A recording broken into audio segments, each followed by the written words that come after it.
திரை என்பது எதை நமக்கு குறிக்கிறது? இந்த கட்டை விரல் என்பதுதான் நம்முடைய சிவபெருமான் என்று நினைத்துக் கொள்ளும். இந்த கட்டை விரல் எப்பொழுதுமே தனித்து இயங்கும். இது எதனோடும் தொடர்பு இல்லாமல் இந்த கட்டை விரல் இருக்கும். இந்த ஆட்காட்டி விரல் இருக்கிறது பாருங்க, இதையும் நாம தொட்டுட்டோம்னா மீதி 3 விரல்கள் ஒன்றாக இருக்கும். இந்த கட்டை விரல் என்பது என்னன்னா, நம்முடைய திருமூலர் திருமந்திரத்துல சொல்றது, இதுக்கு பெயர் பதின்னு பேர். பதி என்றால் இறைவனாக இருக்கக்கூடிய சிவபெருமானுக்கு பதி என்று பெயர். இந்த ஆட்காட்டி விரல் என்பது உலகத்திலே இருக்கக்கூடிய அனைத்து உயிர்களும் பசு என்று சொல்லப்படக்கூடியது. பதி, பசு. இந்த 3 விரல்கள் என்னவென்றால், இந்த 3 மலங்கள் என்று சொல்லப்படுகின்றன. இந்த நடுவிரலுக்கு ஆணவம் என்று பெயர். அடுத்த விரலுக்கு மோதிர விரல், இதற்கு கண்மம் என்று பெயர். அதற்கடுத்து இருக்கக்கூடிய விரலுக்கு பெயர் மாயை என்று பெயர். இந்த 50 தத்துவங்களை உள்ளடக்கித்தான் இறைவன் நமக்கு 5 விரல்களை நம் உடலிலே கொடுத்திருக்கிறார். நீங்கள் இறைவனை தேடி ஆலயம் செல்வதை காட்டினோம், அது ஒரு அடிப்படை. ஒரு எல்கேஜி படிக்கிற மாதிரி கோயிலுக்கு போறது, வழிபாடு நடத்துறது, அடுத்த கட்ட நகர்வுக்கு தீர்த்த யாத்திரை போறதெல்லாம் அடிப்படையாக நாம் கற்றுக்கொள்ள வேண்டியது. ஆனால் இறைவன் நமக்குள்ளேயே இருக்கிறான். அந்த நமக்குள்ளே இருக்கக்கூடிய இறைவனை தேடி அடைவதுதான் ஒருத்தன் IAS பாஸ் பண்ற மாதிரி. எல்லாருமே 10th பாஸ் பண்ணலாம், +2 பாஸ் பண்ணலாம், விருப்பப்பட்ட டிகிரி BE BTech எல்லாரும் படிக்கலாம். ஆனா IAS யாரோ ஒருத்தன் தான் படிக்க முடியும். அப்படி படித்தவர்கள் தான் சித்தர்கள். சித்தர்கள் மாத்திரம்தான் ஒரு IAS கேடர் அளவுக்கு உயர்ந்தபட்ச ஞானத்தை, சிவபெருமானை அறிந்து கொண்டவர்கள் அவர்கள் தான். இப்ப இந்த பதியானது என்ன பண்ணும்னா, இந்த உயிர்கள் எல்லாம் சிவனை நோக்கி நாடாமல், சிவனை நோக்கி வராமல் இவெல்லாம் என்ன பண்ணுதுன்னா, ஆணவம் என்கிற மலத்தை நோக்கி, கண்மம் என்கிற மலத்தை நோக்கி, மாயை என்கிற மலத்தை நோக்கி சென்ற காரணத்தினால் இவைகளுக்கெல்லாம் வாழ்க்கையிலே மீண்டும் மீண்டும் உயிர்கள் பிறப்பெடுக்கின்ற ஒரு நிலை ஏற்பட்டு விடுகிறது. ஆனா பக்கத்திலே இருக்குது கட்டை விரல் சிவபெருமான்.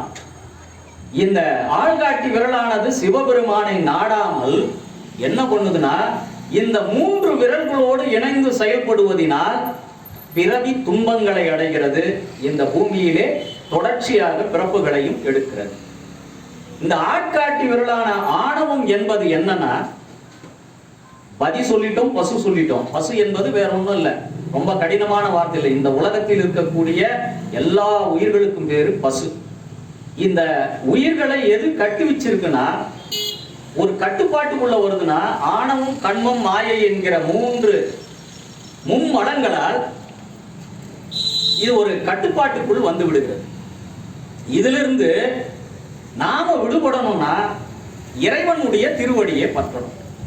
இந்த இறைவனுடைய திருவடியை பற்றணும்னா என்ன வேணும் நமக்குன்னா, நாம் இந்த உலக பற்றுகளில் இருந்து நாம விடுதலை அடைஞ்சோம்னாதான் பிறவா யாக்கை பெரியவனாக இருக்கக்கூடிய சிவபெருமானுடைய திருவடியை நோக்கி நாம் செல்ல முடியும்.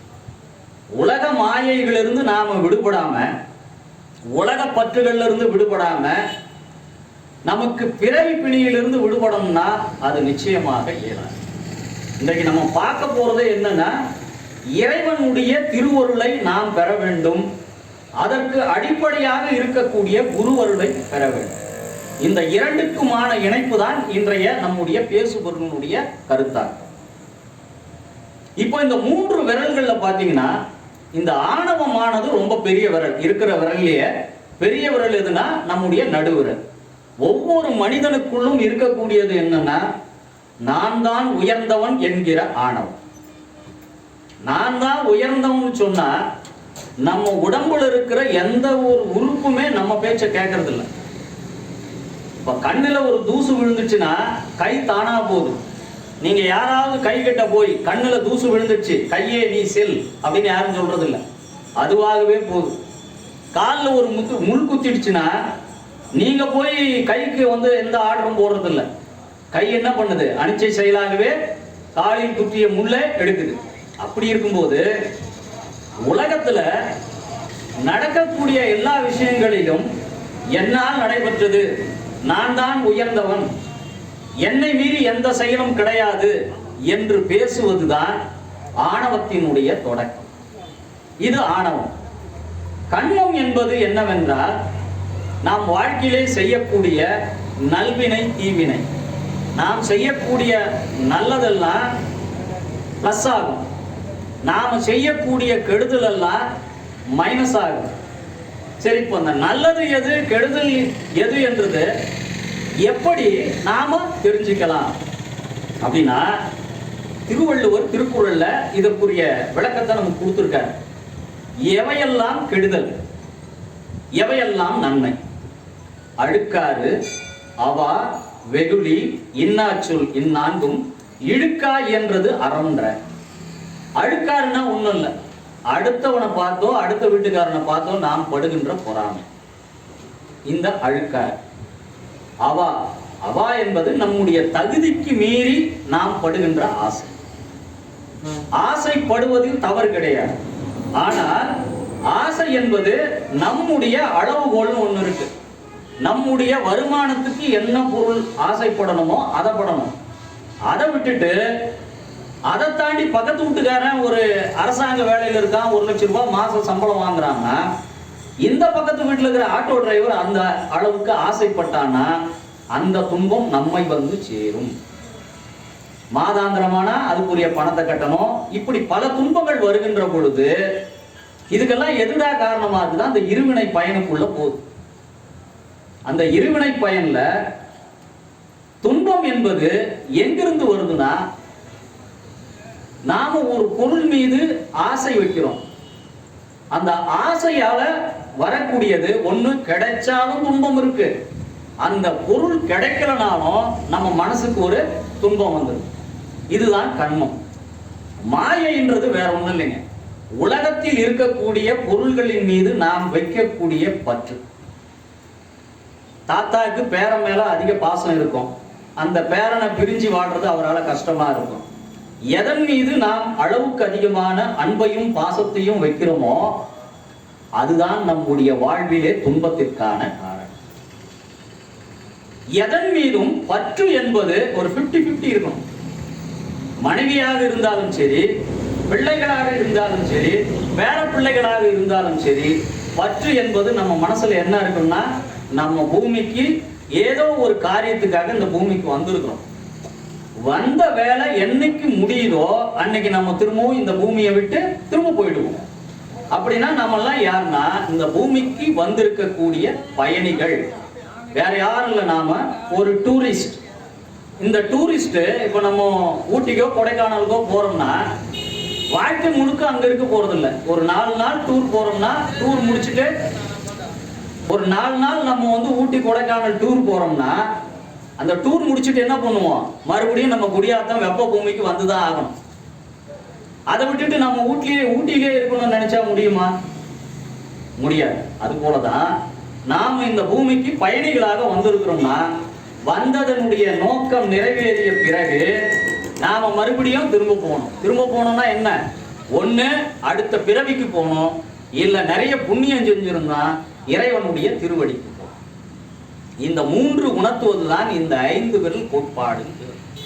இந்த கட்டை விரல் என்பது சிவனை குறிப்பது, இந்த ஆட்காட்டி விரல் என்பது நாம் உலகத்தில் இருக்கக்கூடிய இந்த உயிர்கள், இந்த நடுவிரல் என்பது ஆணவம், அடுத்த விரல் மோதிரல் விரல் என்பது கண்மம், கடைசி விரல் இருக்கு பாருங்க, இது மாயை.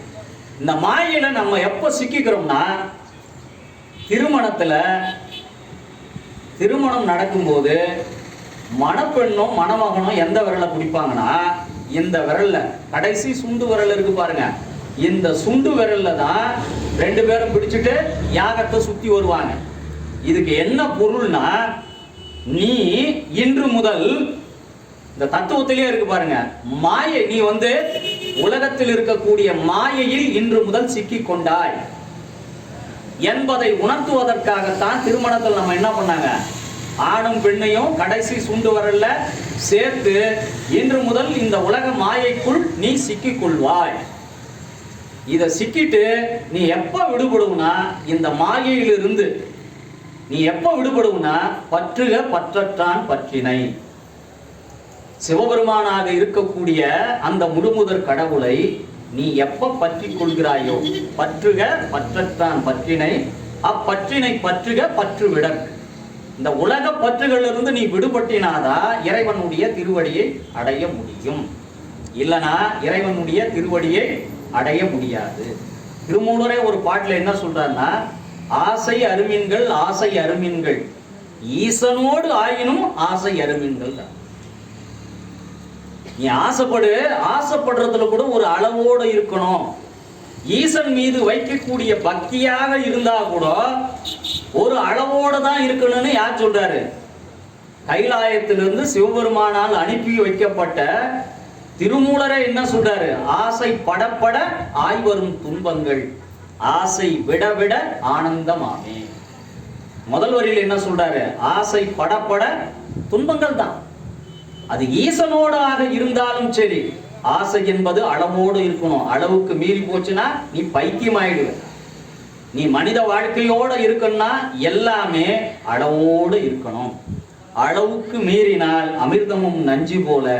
இறைவன் மீது செலுத்துகின்ற பக்தி கூட அளவோடு இருக்கணும்னு சொல்றவர் யாருன்னா, அளவு கடந்த பக்தி இறைவன் மீது செலுத்திய திருமூலரே ஆசை படப்பட ஆய்வரும் துன்பங்கள் ஆசை விட விட என்னன்னா ஆனந்தம் வந்து நம்மள சேரும். அதுக்காக ஆசையே இல்லாம இந்த பூமியில வாழணுமான்னு கேட்காதீங்க. ஆசை வேண்டும். ஆனால் ஆசை என்பது பேராசையாக மாறிவிடக் கூடாது. பல ஆண்டுகள் தவம் செய்த புத்தர் கூட என்ன சொல்றாரு? ஆசையில் குற்றமில்லை, ஆசை என்பது பேராசையாக மாறுகின்ற பொழுதுதான் வாழ்க்கையிலே பெரும் துன்பங்களை நாம் சந்திக்க நேரிடும். இது சிவ தத்துவங்களிலே நம் கைவிடுகிறது. இப்ப தட்சிணாமூர்த்தி யாருன்றத பார்த்து, இப்ப இவர் குரு பகவானா? இவர் குரு பகவான் கிடையாது. இவர் யாருன்னா கல்விக்கான ஞான குரு. இவர் ரெண்டுத்தையும் போட்டுட்டு எல்லா பக்கமும் குழப்பிட்டாங்க. சிவாலயத்தில் இருக்கிற குரு பகவானையும் குருன்றாங்க, நவகிரகத்துல இருக்கக்கூடிய வியாழனையும் குருன்னுறாங்க. இப்ப பக்தன் என்ன பண்ணுவான்? யாரை காட்டுறாங்களோ அவங்கள கும்பிட்டு போயிடுவான். கும்புறதுல எந்த தவறும் கிடையாது. ஆனால் நாம் யாரை வழிபடுகிறோம்னு தெரிஞ்சுட்டு கும்பிடணும். அதை தெரியாம கும்பிட்டோம்னா நமக்கு ஒன்றுமே கடைசி வரலையும் விளங்காது. இப்ப நவகிரகத்துல இருக்கிறவர் யாருன்னா அவருக்கு பெயர் வியாழ பகவான்.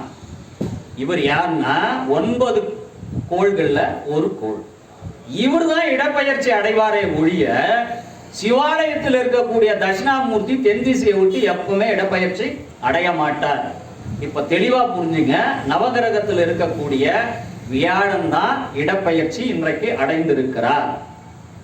இதுதான் தெளிவு. இவருக்கான ஆடை எதுனா மஞ்சள் நிற ஆடை என்பது வியாழ பகவானுக்கு இருக்கக்கூடியது. இந்த வியாழ பகவானுக்கு இன்னொரு பேர் என்னன்னா தேவகுருன்னு பேரு. தேவேந்திரனுடைய சபையில இருக்கக்கூடிய வேதங்கள் கற்ற குரு யாருன்னா நம்முடைய வியாழ பகவான்.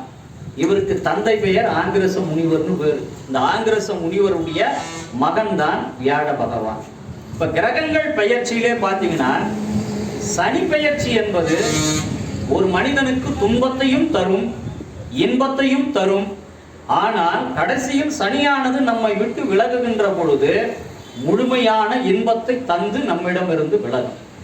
சனி பெயர்ச்சினால நம்ம என்ன விஷயத்தை தெரிஞ்சுக்கிறோம்னா, சனியாலதான் நமக்கு உற்ற நண்பர்கள் யார், நண்பர்கள் போல வேடமிட்டு நம்மிடம் நடிப்பவர்கள் எல்லாம் யார் என்பதை நமக்கு உணர்த்துவதற்காகத்தான் சனி பகவான் நம்ம கிட்ட வர்றதுக்கு காரணமே. இவ்வளவு நாளா நீங்க ஒருத்தர் நல்லவன் நினைச்சிட்டு இருப்பீங்க. அவருடைய முழுமையான வேடம் எப்போது களையப்படும்னா, உங்களை என்னைக்கு சனி பிடிக்குதோ 7.5 சனி, அன்னைக்கு தான் உண்மையான நண்பன் யாருன்றத சனி பகவான் அடையாளம் காட்டுவான். உங்களிடம் எவ்வளவு காலம் ஏமாற்றி கொண்டிருந்தவன் யாருன்றதும் அடையாளம் காட்டுவான். இதுதான் சனி பகவானுடைய முக்கியமான வேலையை. இவ்வளவு நாளா நமக்கு உறவினர்களாக நடித்து கொண்டிருப்பவர்கள் யார், உண்மையிலே உறவினர்கள் யார், இதை உண்மையிலே சனி பெயர்ச்சியில அடைஞ்சவங்களுக்கு நிச்சயமா தெரிஞ்சிருக்கும். யார் யார் அந்த காலகட்டத்தில் நமக்கு வந்து உதவி செஞ்சாங்க, யார் நம்ம பார்த்து ஒதுங்கி ஓரம் போனோம்ன்றதும் அப்போ உங்களுக்கு புரிய வைக்கிறதா சனி பெயர்ச்சியினுடைய வேலை. ஆனா குரு பகவானுடைய வேலை என்னன்னா, அவர் நன்மை மட்டுமே செய்யக்கூடிய ஒரு குரு. அவருக்கு தீமை செய்ய தெரியாது. அவர் பார்க்கின்ற இடத்தில் நன்மை விளையும், தீமை என்பது கிடையாது. அந்த தீமையை கொடுக்கக்கூடியவர் யாருன்னா நம்முடைய சனி பகவான் மாத்திரம்தான் உங்களுக்கு மனிதர்களை புரிய வைக்கக்கூடியவர்.